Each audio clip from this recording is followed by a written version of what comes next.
Dear friends, let us see competitive exam and MPSC questions of verbs. नमस्कार विद्यार्थी मित्रांनो, आपण इंग्लिश व्याकरणाचा जे पार्ट्स ऑफ स्पीच पाहिले त्याच्यामधला जो हा वर्ब आहे, वर्बने MPSC किंवा सरळ सेवा वेगवेगळ्या परीक्षांमध्ये जी उदाहरणं विचारित वर्बच्या संदर्भात, क्रियापदाच्या संदर्भात, तर ते उदाहरण पाहूया आपण.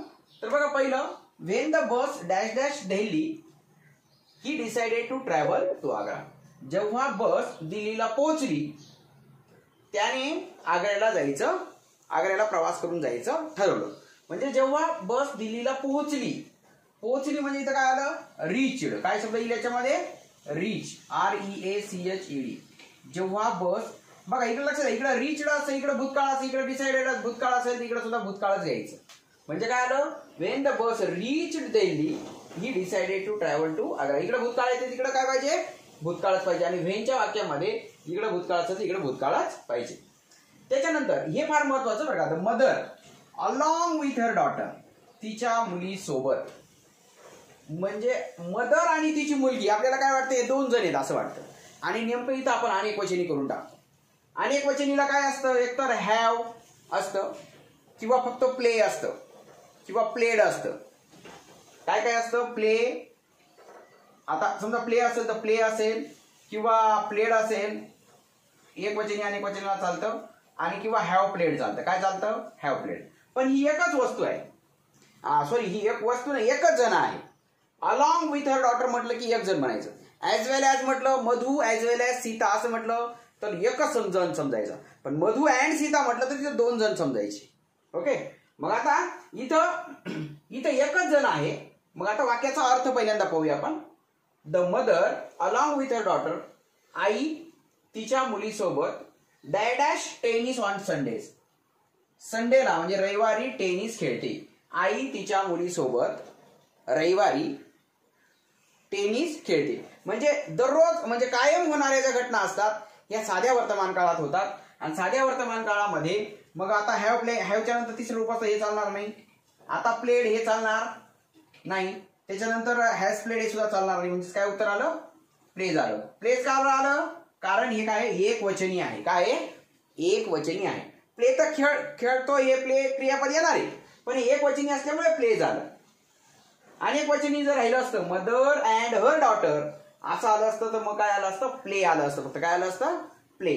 आता का संडेज म्हणजे दर रविवारी खेळतात असं त्याचा अर्थ होतो. He was ₹1000 for drunken drive. Drunken drive म्हणजे काय, पिऊन, दारू पिऊन ड्राईव्ह केल्यामुळे. ड्रंकन ड्राईव्ह म्हणजे काय, पिऊन केलेली ड्रायव्हिंग. तर पिऊन केलेल्या ड्रायव्हिंगमुळे त्याला ₹1000 काय करण्यात आलं, आपल्या ₹1000 त्याला काय करण्यात आलं, फाईन भरण्यात आला. म्हणजेच काय, ही वॉज. आता वॉजच्या नंतर क्रियापदाचा ING रूप येतो, परंतु इथं हे पॅसिव्ह व्हॉइस आहे म्हणून तिसरं रूप येईल. मग he was fine. He was काय, fine. He was fine. Fine म्हणजे काय, दंडाची रक्कम भरणं. त्याला दंड द्यावा लागला ₹1000 फॉर ड्रंकन ड्राईव्ह मुळे त्याला ₹1000 दंड आकारावा लागला. आता पॉलिटिक्स, मी बघा, पॉलिटिक्स आणि मॅथमॅटिक्स हे असे शब्द आहेत की याच्यामध्ये हे अनेक वचनी वाटतात, पण ते अनेक वचनी नाहीत. आणि नेमकं हेच प्रश्न विचारले जातात. पॉलिटिक्सच्या नंतर क्रियापदाचं पहिलं रूप, पॉलिटिक्स एक वचनी आहे. Along with her daughter, along with हर असं आलं ते एक वचनी असतं. ॲज वेल ॲज असलं ते एक वचनी असतं. मग पॉलिटिक्स आर नाही चालणार, इज बिंग नाही चालणार, आर बिंग नाही चालणार. म्हणजे काय, politics is risky profession. Politics is a risky, म्हणजे राजकारण हे एक रिस्की व्यवसाय आहे. त्याच्यानंतर इट इज पुढे दॅट असलं की याच्या अगोदर नेहमी क्रियापदाचं तिसरं रूप येतं, लक्षात ठेवा. मग इट इज बिलीव्ड.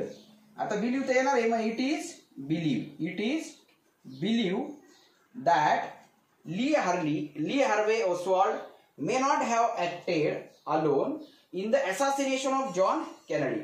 जॉन केनेडीच्या हत्येमध्ये त्यांनी काही एकट्यानेच ते ऍक्ट केली असेल असं नाही. मग याच्यात काय उत्तर आलं, इज बिलीव्ह. आता हे कृषी सेवक 2018 च्या परीक्षेमध्ये आलेले प्रश्न आहे. आता पुढचे जे प्रश्न आहेत, पुढचे असे प्रश्न पाहूया आपण, त्या कागदावर पाहू आपण. तर बघा, हा एक प्रश्न आहे. सगळे कृषी सेवकचे प्रश्न आहेत सध्या, 5-7 प्रश्न बघा. द चिल्ड्रन्स बुक्स, मुलांची पुस्तके अनेक वचनी आलं. डॅश ऑन द टेबल, टेबलवर पडलेली आहेत किंवा पडलेली असतात. मग इथं काय उत्तर येईल याचं, आर उत्तरी अर, म्हणजेच the children's books are on the table. Okay, इथं फक्त बुक राहिलं असतं तर इथं काय आलं असतं, इज आलं असतं, लक्षात ठेवा. त्याच्यानंतर either my friend or my brothers dash me out every day. Every day म्हणजे दररोज, एव्हरी डे, एव्हरी मॉर्निंग असं जर आलं तर हे साधा वर्तमान काळ असतो. आणि साध्या वर्तमान काळामध्ये हे इथं ब्रदर्स असल्यामुळे इथं आपलं उत्तर येईल टेक येईल, अनेक वचन येईल. अनेक वचनामुळे इथं टेक येईल. फक्त इथं ब्रदर राहिला असता तर आपण इथं टेक्स घेतलं असतं. काय घेतलं असतं, टेक्स घेतलं असतं. त्याच्यानंतर पुढचा प्रश्न आहे, व्हेन आय वॉज लर्निंग. तिसरा प्रश्न बघा, when I was learning to drive. मी जेव्हा ड्राईव्ह करायला शिकलो, my dad let me dash his car. माझ्या वडिलांनी, आता लेट मीचं वाक्य आलं की त्याच्यात एक लक्षात ठेवायचं, let me speak, let me do, let me use. तर इथे काय उत्तर आलं याचं, यूज. लेट मी यूज, काय उत्तर येईल, लेट मी यूज. त्याच्यानंतर हा प्रश्न आहे, my friend and I dash invited to the party. माझा मित्र आणि मी. आता अँड शब्द आला की इथं अनेक वचनी समजायचं. ॲज वेल ॲज आलं की एक वचनी समजायचं, सिंग्युलर एकच समजायचं. आणि एक वचनी असेल तर पुढे एक वचनी क्रियापद घ्यायचं. इथं अनेक वचनी आहे म्हणून अनेक वचनी क्रियापद घ्यावं लागेल. मग अनेक वचनी क्रियापद घेताना आपल्याला इथं इज चालेल का, मग नाही चालणार. हॅज चालेल का, नाही. हॅज एक वचनाला येतो, इज एक वचनाला येतो, आणि वॉजसुद्धा एक वचनाला येतो, म्हणून याचं काय उत्तर आलं, have been invited. My friend and I have been invited to the party. माझा मित्र आणि मला पार्टीला इन्व्हाइट करण्यात आलं. त्याच्यानंतर पुन्हा तसाच अँडचा प्रश्न आला होता, विजय अँड कुमार. आता हे दोन आहेत. विजय ॲज वेल ॲज राहिलं असतं तर एक समजावं लागलं असतं आपल्याला. तर मग आता इथं काय करावं लागेल आपल्याला, डोंट टेक करावं लागेल. अनेक वचनी असेल तर डोंट घ्यावं लागतं. आणि डू डज डीडचा नियम असा आहे, त्याच्या पुढे क्रियापदाचं पहिलं रूप येतं. आता डोंटच्या पुढे इथं टूक येईल का, नाही, हे भूतकाळ नाही चालणार. नॉट टेकिंग हे नाही चालणार. आणि डझंट टेक चाललं असतं, पण केव्हा इथं ॲज वेल ॲज राहिलं असतं, किंवा फक्त विजय एकटा राहिला असता तर डझंट टेक चाललं असतं. ओके. त्याच्यानंतर I have often dash why they went to live abroad. I have often dash.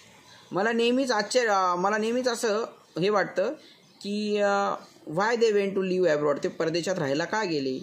मला याचं नेहमीच काय वाटतं, वंडर, आश्चर्य वाटतं, म्हणजे वंडर्ड उत्तर येईल त्याचं. हॅवच्या नंतर क्रियापदाचं तिसरं रूप येईल. आता याच्यात इथं वंडर्ड हा शब्द जास्त योग्य वाटतोय. त्याच्यानंतर the giraffe survives partly because. Giraffe हा जगतो, कारण काय त्याचं, इट डॅश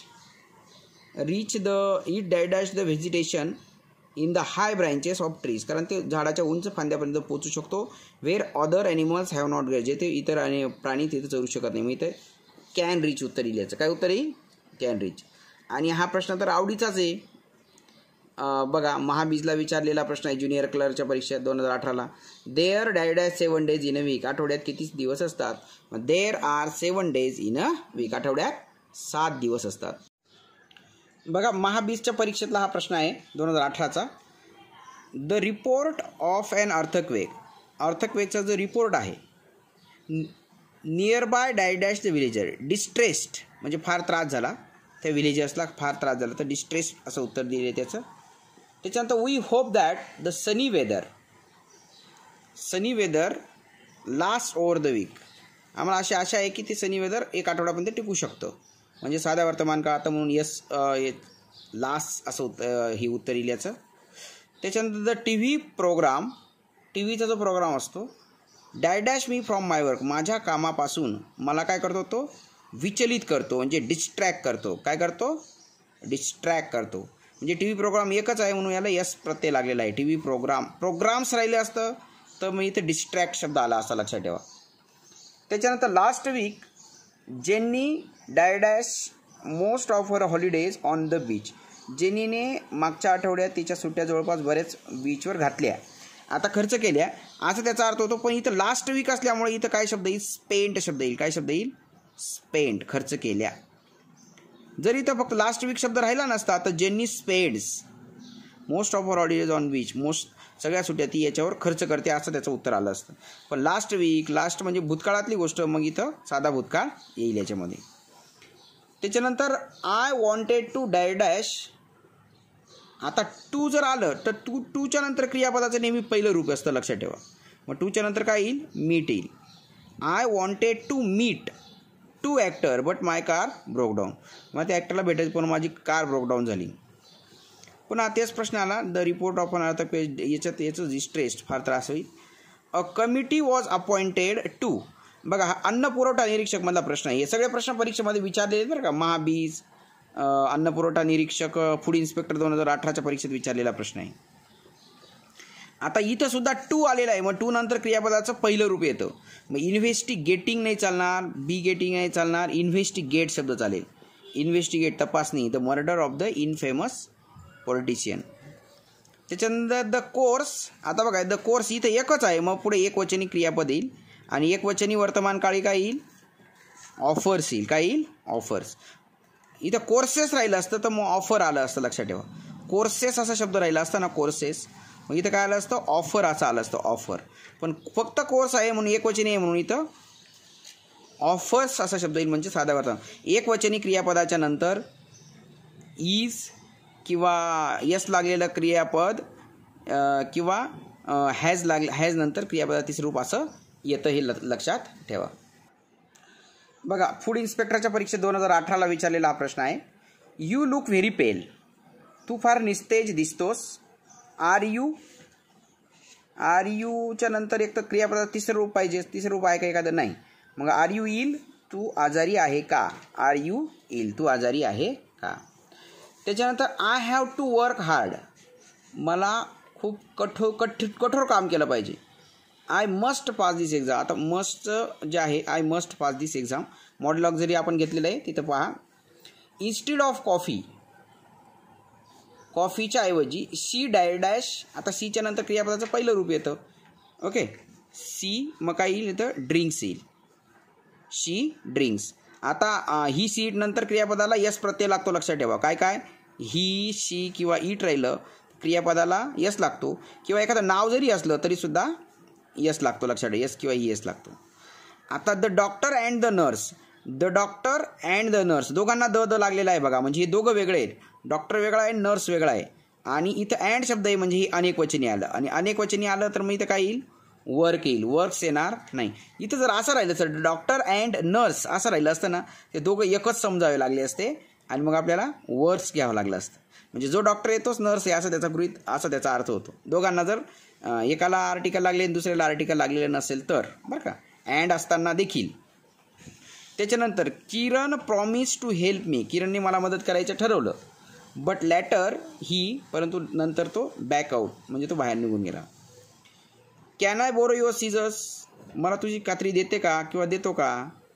माईन आरंट शार्प, म्हणजे my scissors are not sharp, म्हणजे माय आरंट शार्प हे त्याचं उत्तर आहे.